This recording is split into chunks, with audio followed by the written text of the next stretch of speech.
Their motion, we approve the minutes. Excuse me, Mr. Crowe, we're having. So moved. Second. We're playing the music early. Should we vote on that, Yeah, Mr. all in President? favor? Aye. It's coming, Mr. President. Okay, I know it is, and I'm waiting. All right. We've had too much fun up here. All right, department comments, Mr. Junkin or Virgil? You got it today, Virgil? Hey, Mayor. How you doing, Mr. Conlon? Doing well. You're losing control early. I know, right? And often. And often. Tonight we got 2710 19th Street. This is a rehash of one we've been going after for a while. The last time he was here, we told him that Alan was wanting to find a way to get this one off y'all's table and under the inspection department. And he suggested that he would get the outside buttoned up and we could do that. But it does not appear that he's done any work since that time. Oh. So, not sure what's When going on. was he here, Virgil? Let's see. Yeah, January 10th. You hadn't done anything? I Has know. not done anything since January 10th. The house looks so much better. Yeah. So, that's been 2 months and no work? No work. It's been 2.5 months. 3 months. No work. No work. So I'm sorry, what do y'all suggest? Well, I mean, We can't condemn that. No. I think he's got it too far out to. I mean, do you wanna put under you guys or? Well, he hasn't got it to the point really where we feel safe putting it under us, just because of that very reason. We told him what to do and he didn't even get that part done. All we need him to do is get the outside buttoned up, and then we could turn it over to the inspection department and allow them to follow through with the interior repairs. Any chance he'll be here tonight? He's supposed to be here tonight. Did he give any reason why he? He hasn't talked to us since, we talked to him about a week and a half ago, and he said he was gonna have that He hadn't done any the work. little back part completed, I don't and he think so. hasn't even completed it. What's So, his name? James Seeley. Oh, it is. He's our star. Yeah, You he's can't our let him star. slip and fall on He's everything. not getting a Well, good grade maybe tonight. we bragged on him too much, guys. That can happen. I don't know if it's a money thing, I don't know what the issue is, why he hasn't proceeded, but that's where we're at right now, so. I mean, to get the outside buttoned up really and truly, I think we could give him 30 days, tell him to get the outside buttoned up, get a coat of paint on it, and then we could turn him loose from y'all and have the inspection department. I think that'd be It's wise. a shame to get that far. Yeah, because he's got a long ways. Now, the interior, I mean, he hasn't done anything to Like the the interior simple yet stuff. anyway, so. Yeah. He's Has he still got a long other way to go houses? to. Is he working on other houses similar to this, or what? You know. He does work to be able to do work. Yeah. He goes and works on somebody's house, makes money, and then he comes and this is. Because I think he's a gonna be his contractor first too, one. right? He's a contractor. I'm ready on cue when you're ready. Yes. So you're suggesting it's 30 days? I'd say let's give him 30 days to try to get this thing buttoned up so we can get it off y'all's plate. Well, it's not about 3 or 4 days' work, is it? When you say buttoned up, you mean Well, a good contractor probably done in about 3 days. Well, when Virgil was referring to button up, we mean Oh, all the siding, yeah. all the windows trimmed, the roof Yep. on, and paint. Gotcha. Okay. Well, Finish the it. roof is just that back room's on. Yeah, he's gonna have to finish the roof on the back, and then put some sort of siding on this part here. And if he's not gonna put vinyl siding on the whole house, then he needs to paint, the siding that's there. He's got plans to do the wood lap side. Does he have to have a back door or not? He's got a side door, but you don't have to have one. Okay. You only have to have one means of egress. Okay. Any more questions for Virgil or Barry? Okay. Is That's that- all we've got That's all you tonight. got tonight? Thank you. Thank you, Virgil. Mr. Mills.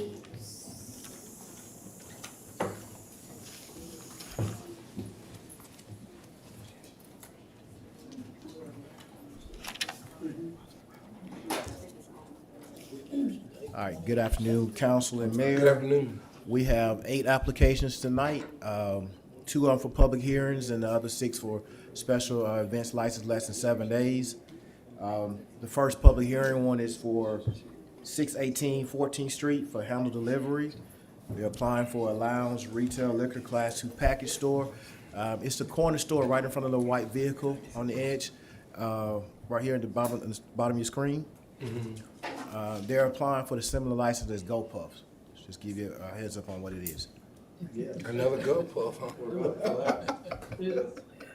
Who's got the go puff? Go puff. Who's got that? Has been any problems? Haven't had any issues. This is the backside of the old park. They rocking, they rolling. Right in front of where the Druid City, behind Druid City Brewery was. You're looking. Yeah, that's right. They need to show up though. I don't have an objection to Hey. it. Well, they have inventory in there? Not yet. No, I don't Yeah. mean yet, but I mean, And the other will one, they deliver out of inventory from that location? Yes, sir. They'll have an They app. have No, a store. just it has to be from that location, just through the app. Can't have any customers coming to it. Yeah. They're gonna be here tonight? Yes, sir. If not, their attorney will. Really, like Sam? Like all of you. Yeah. Wow. What a nightmare. All right, my second application is for 501 and 601 Rice-Mine Road. It's for Black Warrior Events LLC. They're applying for a restaurant retail liquor going into the Cypress Inn restaurant and the pavilion. In the restaurant. Yes, sir. All right now. All right. that property just got sold, right? This is Yes, sir. change of ownership in it. Yes, That's sir. it. All right, the next 3 special events retail less than 7 days for Downtown Entertainment LLC for DKE Parents Weekend at 946 University Boulevard. Jeffrey Harless. Zeta Tau Alpha Barnyard 2 at Joe Malachon Parkway. You have DKE A-Day Tailgate at 946 University Boulevard. And then the last 3 would be for Party Down LLC, 1202 Coliseum Drive for the UA Coaches Clinic 2023. Then we have the Law School 50th Anniversary Gala at 101 Paul Bryant Drive. And then the last applicant I have is for the DKE 175th Alumni Weekend at 946 University Boulevard.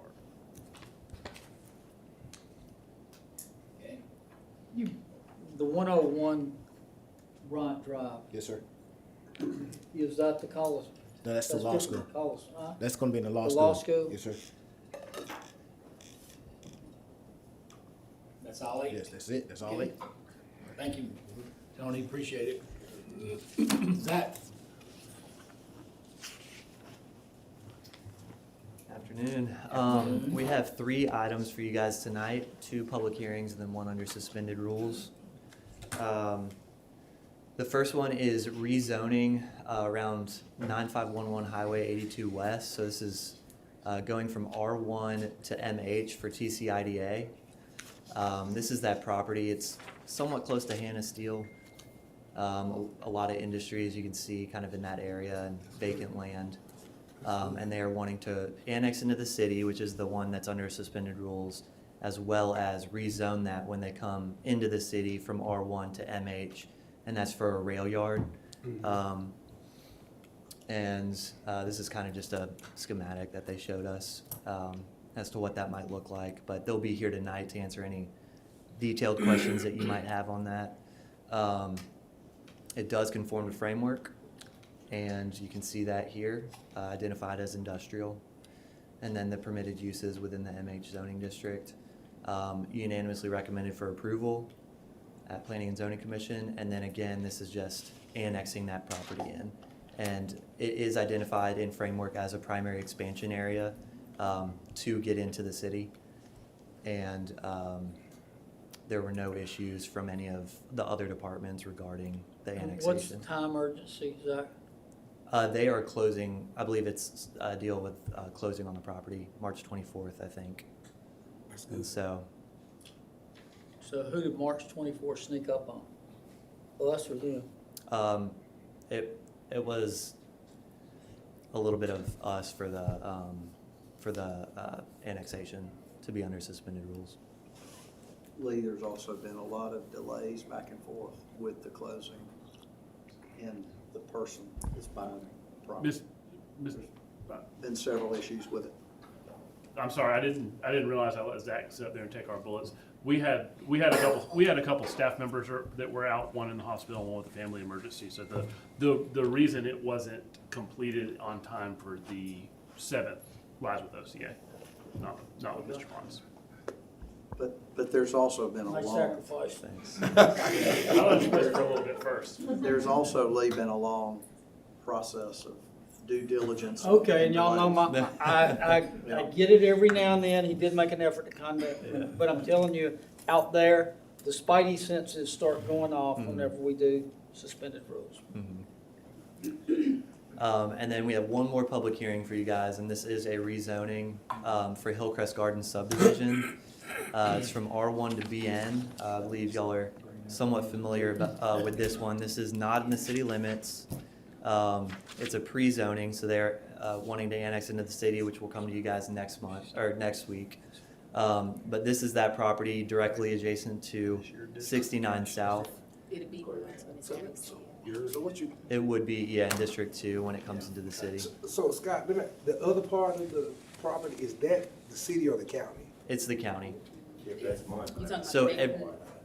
Yeah. So, Yeah, the neighborhood is county. yeah, everything you see on that bottom right map, that's our zoning map, so all the white shows that it's not in city limits.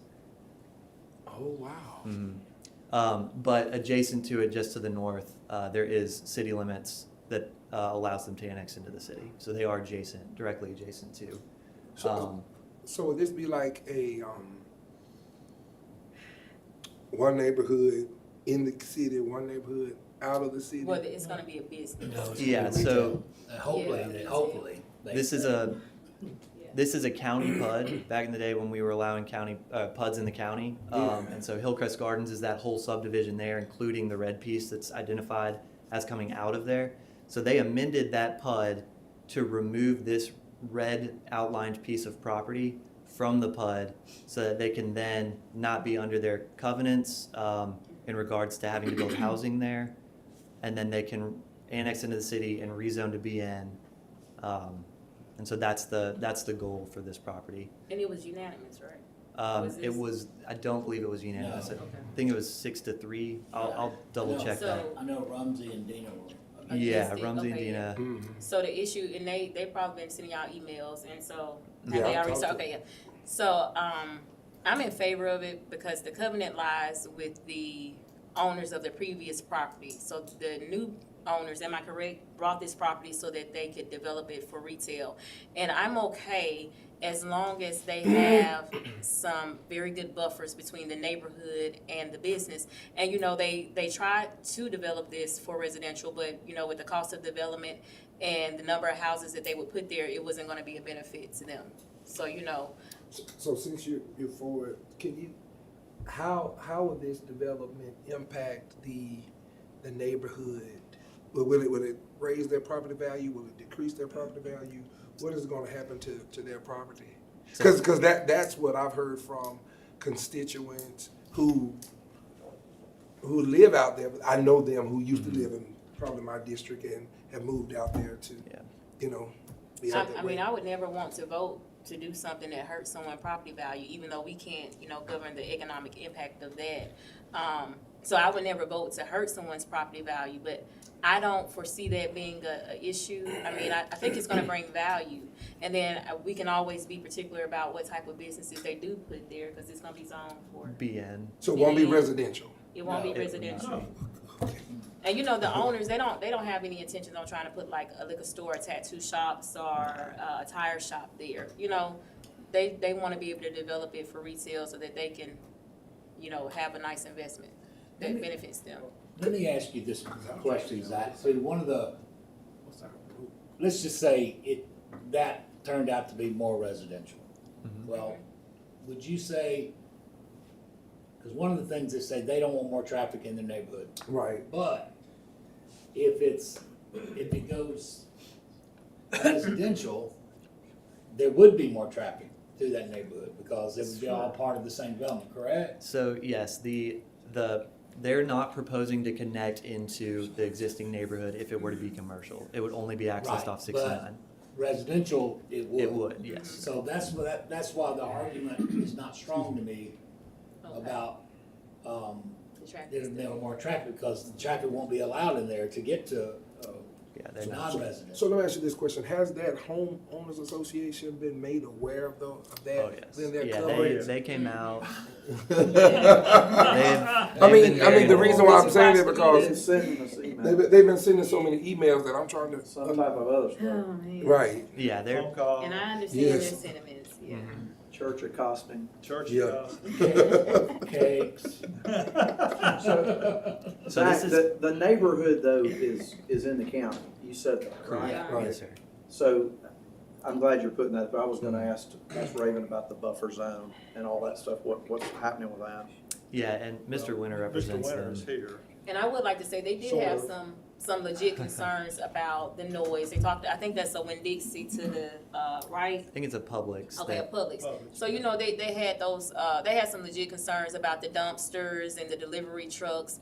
But I think that those are things that we can address with the property owner and the type of retail, especially depending on the type of retail that they have. And So- zoning does require specific buffer requirements that were discussed at the meeting, and Mr. Winter's fully aware of them and his client. How much room, Brian? Can you tell us how much room that's gonna be? Off the top of my head, I don't remember, but this is 16 feet right here, I believe, or 14 feet, so, 1, 2, 3, 4, about 60 feet right there. We From the building? from here, 60 feet. Yeah. From here, it's gonna be, more than that, 100 feet. And so we've met with the homeowners twice. We showed it to them the first time, it was much more constructive. The second time, it was no, hell no, there were some firebrands there. Since that time, I've worked with their attorney to try and get everything they wanted in writing and agree to some restrictive covenants. For some reasons that I don't know about, today they called me up and said they just couldn't do it. But I think that their HOA was generally in alignment. Basically, they wanted 4 things. They wanted to make sure these got put in at the end of the street. This was the city design. They wanted the dumpster not to be back here. And a lot of that reason is that Publix built over here, and they got trucks coming in from Publix day and night, 24 hours a day with a dumpster and banging and stuff like that. So they wanted any dumpster up here. And then they wanted to make sure that there was a detention pond, so whatever went in here didn't flood them, and that's, of course, would be a city requirement. And there's a 4th one. Oh, they didn't want any openings between here and there. They didn't want any traffic, car traffic, or vehicle traffic, and that's not. So no traffic going in and out of the neighborhood? No, sir. If it was, but if it stayed residential, there would be more traffic, right? Right, and they would also, if, right now that this is trees and stuff, so if it's commercial, it would come down, they'd hear all the noise from here. The Towns is putting in, the nicest subdivision they have is putting in commercial right next to residential. Gotcha. And that's a big plus for everybody. They can walk to church, they can walk to a restaurant, they can walk to things, so I wouldn't be surprised if someday they want a gate here so they could walk over to the coffee shop or the CVS or whatever goes in Or there. the liquor store. I don't want to say that. So, like I said, we have done, I told those before, I always try to get everything resolved before I come up here. And I've done everything I can to do it, but some people, I think there's only a couple people down there that just really want to come up and say something. So I promise to be, I only have 10 slides for you, not 9. Just Oh, wow, 10. just 10. Just 10. It's pretty straightforward. Anybody have any questions though? Sorry about that. That was a judge on the line. I couldn't say no. Questions? Thank you very much for your time. Thank you, Brian. Thank you. That's all that. Okay. All right, Mayor Maddox. I don't have anything to report. I will not be at council tonight, so, as you guys are experienced, you don't need. I've got 2 gavels since Mr. Parsons and Mr. Winter were both here. But we will be Cam? requesting an executive session regarding some ongoing negotiations. And police will be there tonight. Yes. Chief Blanket will be there. Chief Parsons Blanket from my will be neighborhood. locked and loaded. He's his club. Okay, Randy. Yes. All right, so I have 2 boards that we need to go over today. The first one is gonna be the Sister Cities Board. We've got Yukiko Gilbert and Greg Madrid. Both of their terms expired on March 10th. Lisa Keys has reached out to them and they both would like to be reappointed to Sister Cities. Which was the two? Yukiko and Mr. Greg Madrid. Oh, they are the best. Yes. So if it's okay with you guys, we'll have an ordinance reappointing them next week on that agenda. Okay, and then Tuscaloosa Tourism and Sports, I'm sure most of you have heard, but on the back side of the handout that you guys have is the resignation letter from Dr. Kelvin Kroom. He has decided to resign from position 9 for Tuscaloosa Tourism and Sports, so we need to find someone to fill that unexpired term. The term is set to expire September 30th of 2024. TTS has sent in a couple of names for you guys to consider. However, this is your appointment and you guys can handle it however you would like. So I know we're talking with them, they've identified 2 names, I think both of those we'll resolve between ourselves, but so far, of the 2 they've sent in, either one would be fine with me. And I have talked to Kelsey, she's working on getting resumes for you guys. Would you like to see their resumes before you make your decisions? Sure. All right, I'll have those for you before next week. Do we need to open this up also for other We can, resumes? yeah. Like we've done everything else? Certainly we can, it's our appointment. I would think we should. 2 weeks? Yes. All right. That gives Kelsey time to give us those other resumes too. Okay, but they're gonna give us 2, again, if any of y'all's got somebody not on that list, get them to the table, but other than that, they've got 2 good choices there, I think. Look good. Yeah. Kelvin has really served for a long time. He has. Done really contributed a whole lot.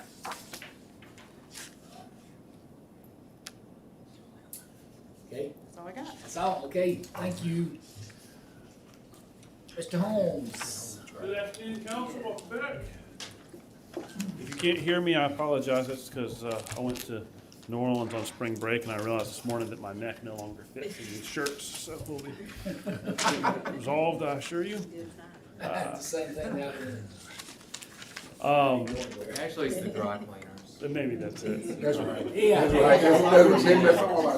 blame Griffin. I am here under unfinished business where tentatively you'll be awarding a public works contract with GFC Construction for Sokol Park North Improvements Phase 2. That is $3,947,183.05. That was tabled back on the 7th. Beyond that, we will skip past all of Party Tony's stuff, and we're at the top of page 3.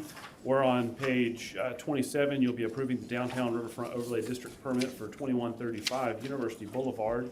That was discussed in admin on February the 20th. On page 28, you'll be approving the Downtown Riverfront Overlay District permit for 550 Greensboro Avenue. Again, that was discussed in admin on February the 20th. On page 29, you'll be rescinding previous resolution awarding competitive bid for a half-ton, full-size crew cab 4x4 trucks and rejecting all bid responses. This comes from purchasing. On page 30, you'll be authorizing a minor public works contract with Straight Line Fence LLC. This is for $6,790 and came from projects on the 7th. On pages 31 through 32, you'll be tentatively awarding a public works contract with John Plott Construction Incorporated for the Western Riverwalk project. That has a total of $8,795,737.45. That came from projects on the 28th. On page 33, you'll be authorizing the CFO to draw drafts for the Juanita Drive Phase 2 improvement property acquisition. That is a total of $5,560. On page 34, you'll be authorizing the purchase of equipment from Stivers Brothers Automotive of Alabama. That is for $1,392,495.20, and again comes from purchasing.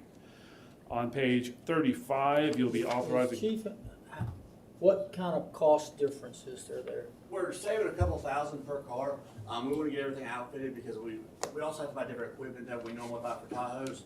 So there will be a cost saving from the Chargers, going from Tahoes to the Chargers. So And is that offset anywhere by modifications you'll need to do to equip them? we'll have to order different equipment. We're going to come Different equipment. We're going to come in cheaper than the Tahoes. Yes, sir. Okay. So, and like I said, there we should have 12 of them, I believe, next week, and the rest of them will be on the ground in 2 months. Okay.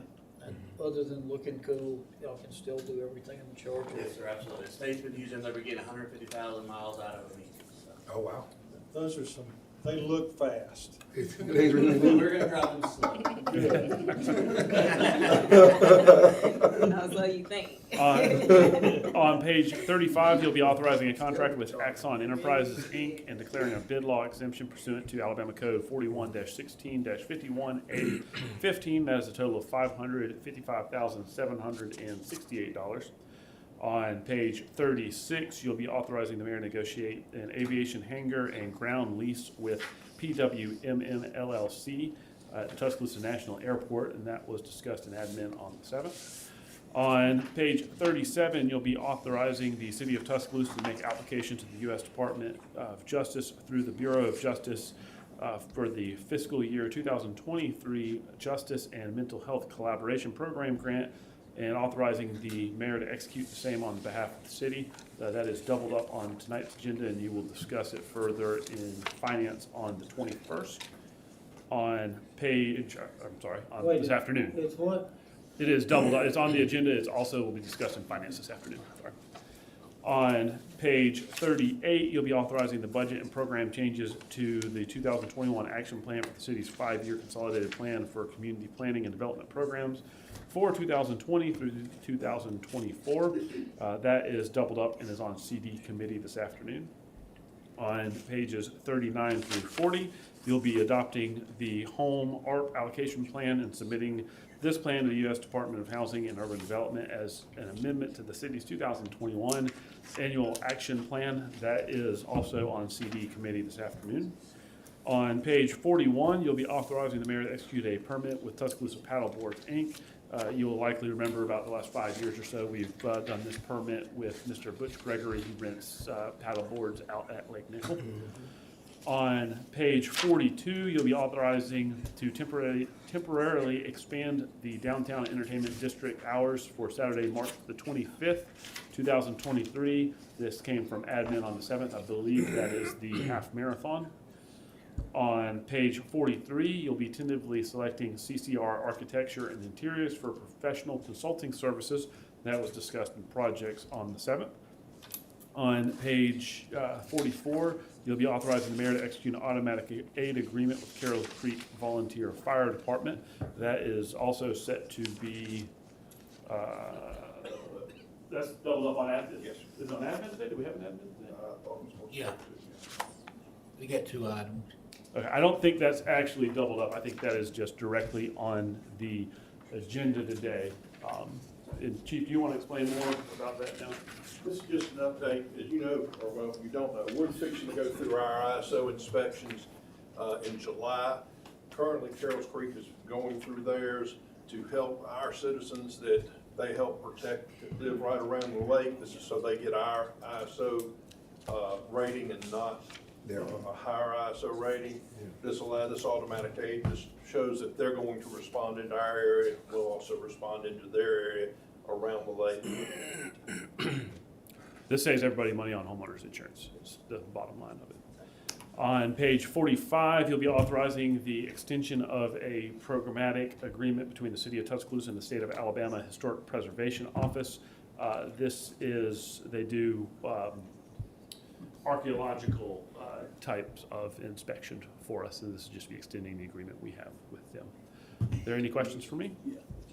Questions for Scott? And is this going to be discussed in the Community Neighborhood Services meeting today? No, it is It says not. requested CNS 32123. No, this was, It's an extension of the existing agreement we have. yes, sir, that's, Okay, so it's not being discussed today. no, sir, it's just on council agenda.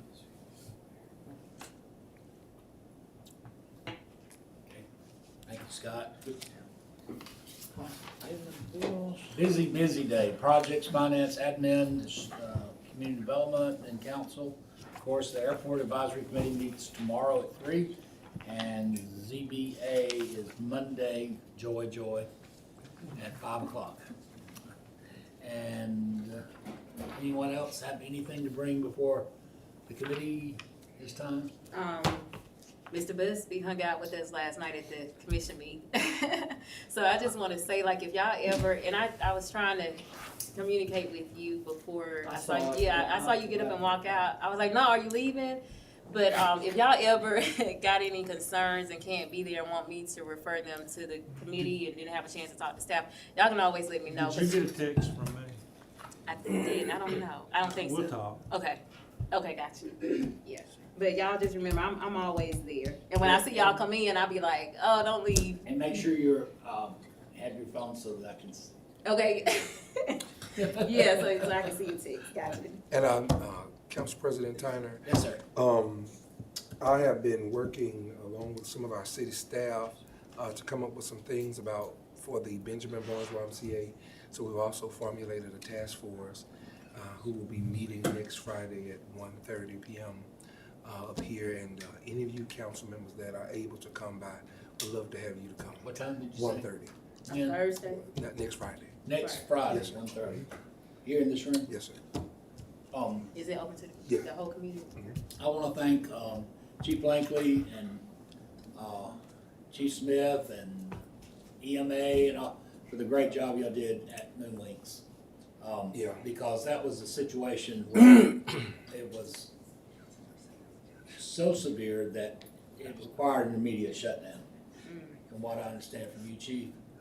Yeah. And because if that hadn't happened, we could have easily had possibly a child get electrocuted, or when you got power lines that are hanging almost to the ground and that many kids out there.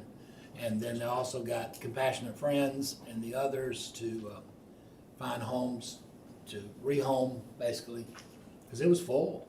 Yeah, they had a lot of occupants, but EMA did a good job and Nancy Green, and they came out and replaced everybody that was out there to get them so they could find some. For some clarity so that people will stop texting me 1,000 texts a day about saving the sign. I was gonna say something to you about that. Yeah. You want it in your front yard? They want it Yeah, in I'm gonna put it in there. my front yard, so y'all forget about it. I think there's a code violation there.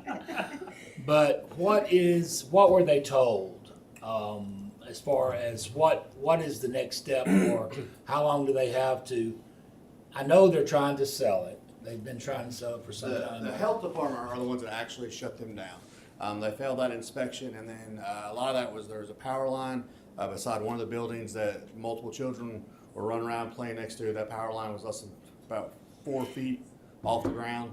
That's why we went ahead and shut it down the way we did. They would have to pass the health inspections to reopen, and there's multiple code violations that would be delivered to them from the police department. They were in, I believe, 9 citations from us that day. Barry and his group was out there. There's a lot of different city departments out there doing those violations. So I'm not sure beyond that what would it actually take. They told us that day that they were going to sell the property, and so that's all we know. But they're not allowed to reopen until they pass the health inspections, and then they'd have to deal with our teams as well. It was just a slew, and it's long overdue.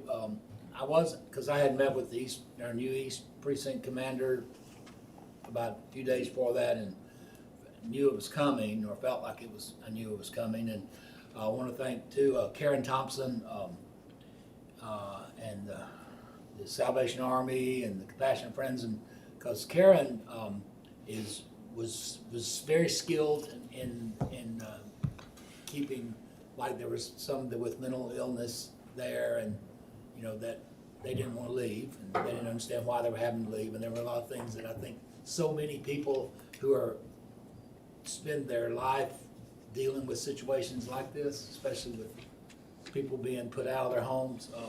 It was just a great effort by a lot of folks, but I certainly agree to 1,000% with the immediate shutdown. Thank you all for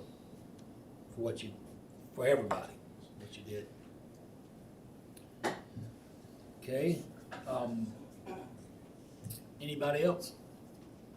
All right. I have one comment. I think I sent you a note on it, Mayor, but if not, in the more proactive districts, the staff did a great job with that old travel lodge down there. It was a wreck. It is not unpleasant to drive by and look at. So Yeah. between the staff and I assume the cooperation of the owner, that's a completely different looking place now. We're thankful that this It past is. budget year, you gave us additional resources for code enforcement. And that's freed a lot of opportunities within TPD and what Ashley's doing in UDs. And we feel the same, so thank you. That gives us a chance to be more proactive. And I'm really pleased with code enforcement. I just am really pleased. Will Smith is knocking it really out of the ballpark for the city. He's doing a good job. He needs a Seems to. bodyguard. He does need a bodyguard. Can we hire one? You know, I'll just share this one quick story because you haven't heard. If you have, I'm sorry. But the thing that's so great about that, I've been looking back at all the years of the Moonwings. As a kid, and we made a lot of fun because most people don't know that was, that was the place to be able to stay. And the best restaurant in Tuscaloosa by far was the Lamplighter. But Coach Bryant would take the team. He wanted them off campus, away from distractions, and so they would bus up Friday nights, have steak dinner at the Lamplighter. They would all stay at the Moonwings. And then they would bus back in Saturday mornings. The kickoff was always 1:30. And as kids, we would stand on the side of the street with our shakers and screaming Roll Tide and all this stuff, because they would bus back in. But to think, that's quite a story. Wow. And I worked for Coach Bryant years later and talked to him about that. I know you don't remember him, but I was one of those kids. And so, but just think then and now. It's the ending of an era. Yes. Wow. Now to auction that sign off. Yeah.